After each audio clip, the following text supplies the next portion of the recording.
الحمد للہ رب العالمین والصلاة والسلام علی رسولہ الکریم وعلی آلہ واصحابہ اجمعین اما بعد۔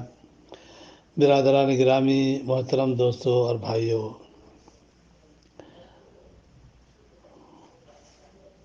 بتاریخ 7 نومبر 2020 بروز سنیچر، علماء کرام کا احترام کے عنوان سے یہ کلپ آپ کی خدمت میں پیش کی جا رہی ہے۔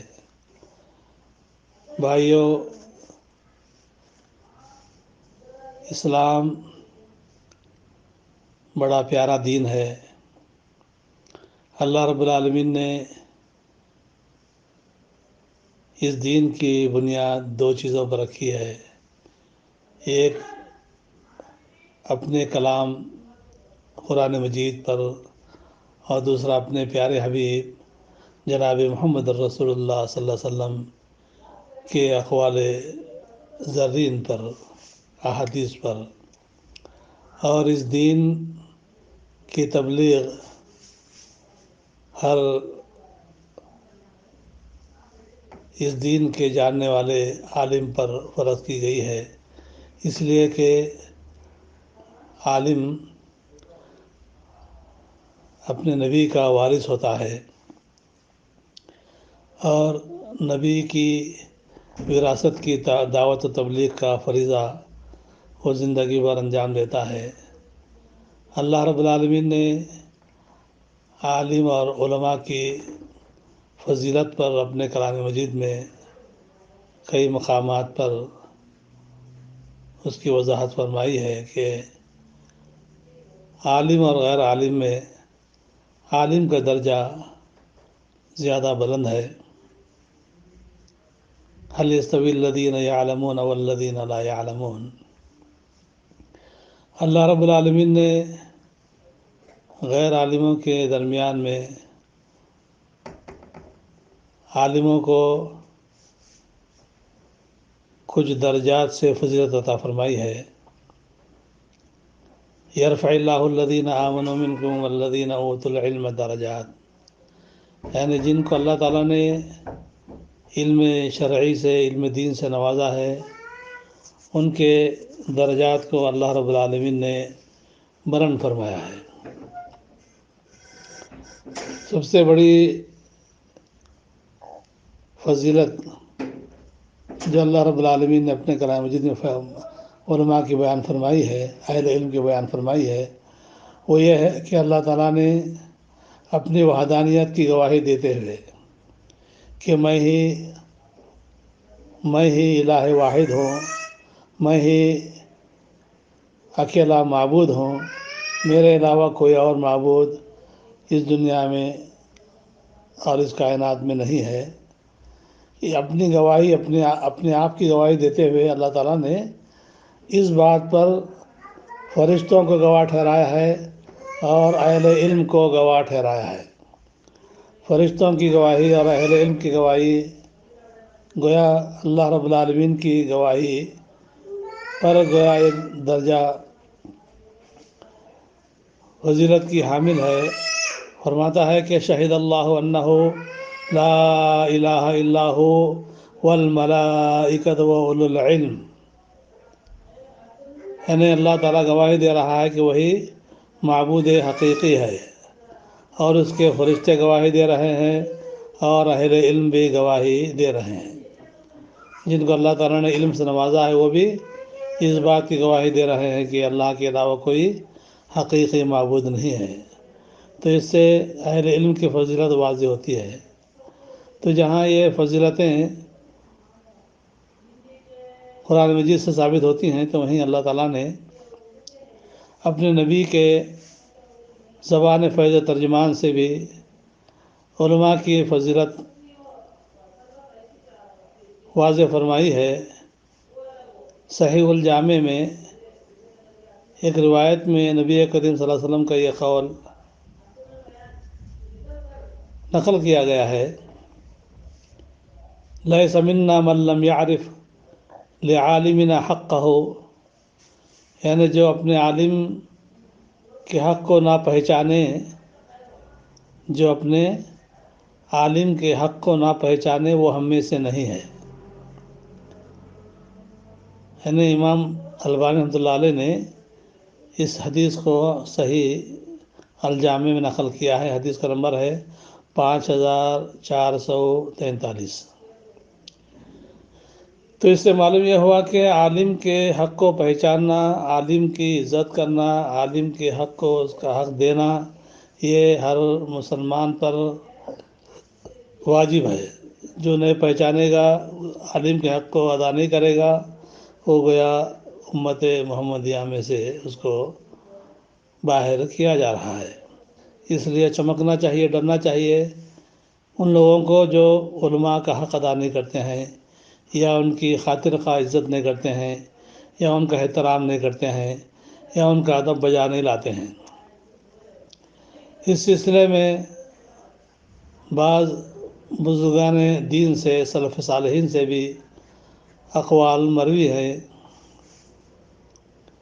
کہ جو بندہ کسی عالم کا مذاق اڑاتا ہے، اس کی توہین کرتا ہے، اس کی عزت و ناموس پر ہاتھ ڈالتا ہے، تو اس کی آخرت کی تباہی کی طرف اشارہ کیا ہے حضرت عبداللہ بن مبارک رحمۃ اللہ علیہ نے۔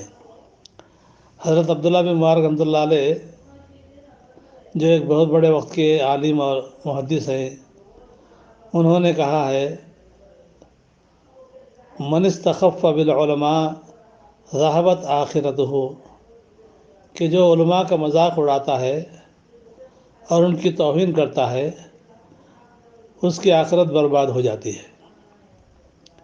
یعنی ان عبداللہ بن مبارک رحمۃ اللہ علیہ کے اس قول کو امام ذہبی رحمۃ اللہ علیہ نے اپنی کتاب سیر اعلام النبلاء میں بیان فرمائی ہے، جلد نمبر 4، صفحہ نمبر 408۔ اس سے معلوم یہ ہوا کہ علماء کا مذاق، ان کی توہین کرنا، ان کا ٹھٹا کرنا، یا ان کی بے عزتی کے لیے کسی بھی قسم کی جدوجہد کرنا، اپنے الفاظ کے ذریعے، اپنے کردار کے ذریعے، گویا اپنی آخرت کو برباد کرنے کے مماثل ہے۔ وہ تو آخرت برباد ہو جائے گی، لیکن دنیا میں بھی اللہ رب العالمین نے اس کے لیے ایک وبال رکھا ہے کہ جو شخص علماء کی عزت نہیں کرتا ہے، اور جو علماء کے ساتھ جدال، بحث مباحثہ اور ان پر غالب آنے کے لیے، ان کو نیچا دکھانے کے لیے علماء کے سامنے ہی بڑھ بڑھ بولتا ہے، تو وہ دین کے علم سے محروم ہو جائے گا، دین سے محروم ہو جائے گا۔ چنانچہ علامہ ابن عبد البر رحمۃ اللہ علیہ جامع بیان العلم اپنی کتاب میں جلد نمبر 1، صفحہ نمبر 517 میں امام محمد بن شہاب زہری رحمۃ اللہ علیہ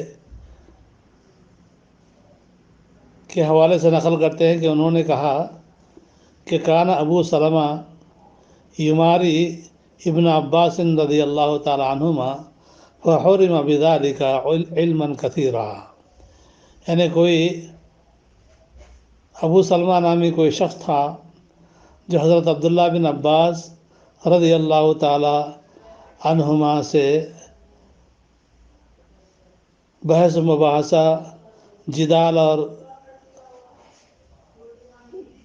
قیل و قال کرتا تھا، یعنی ان سے بڑی جدال مباحثے میں اپنے آپ کو الجھاتا تھا، جس کا نتیجہ یہ ہوا کہ وہ فحرم بذلک علما کثیرا، وہ علم کے ایک وافر حصے سے محروم ہو گیا۔ یعنی عبداللہ بن عباس جو بہت بڑے مفسر قرآن تھے، بہت بڑے عالم تھے اور جلیل القدر صحابی تھے، ان سے جو الجھتا تھا، جدال اور مباحثے میں مبتلا ہوتا تھا، تو اللہ تعالیٰ نے اس کو علم دین کے ایک بہت بڑے حصے سے محروم کر دیا۔ مطلب یہ کہ وہ علم سے محروم ہو گیا۔ اس لیے ہم کو ڈرنا چاہیے۔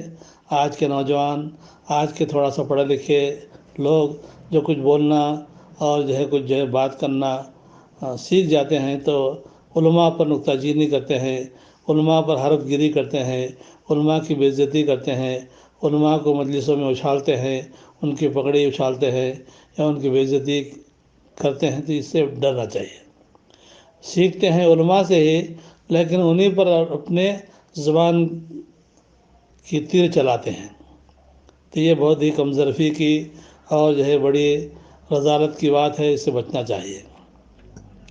یعنی عالموں سے علم سیکھ کر عالموں سے ہی بحث و مباحثہ کرنا اور اپنے ہی اساتذہ سے یا اپنے ہی بڑوں سے الجھنا، یہ بہت بڑی بے ادبی ہے، اس سے بچنا چاہیے۔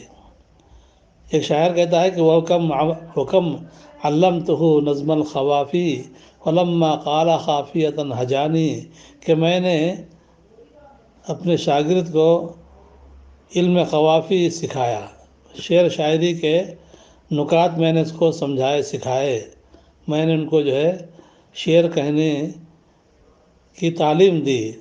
فلما قال قافیۃ، جب وہ میرا شاگرد یہ قافیہ کہہ گیا، یعنی ایک شعر اس نے ایک شعر کی تک بندی کر لی، تو اس نے کیا کیا؟